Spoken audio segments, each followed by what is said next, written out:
mtu wako. So nikikutegemea shida iko wapi hapo?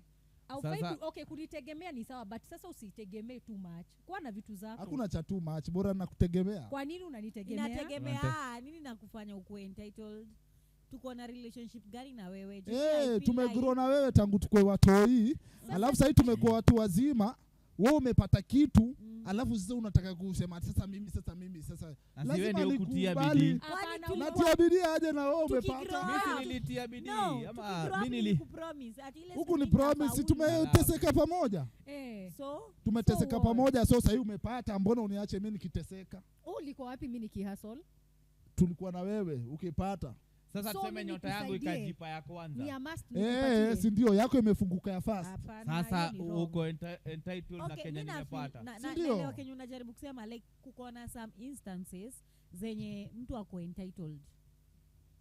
Like mimi sioni kuchangia kwa mimi ku rise. Sikuchangia aje na mimi rafiki yako tuko na wewe na unaona ukichangia na kutia moyo.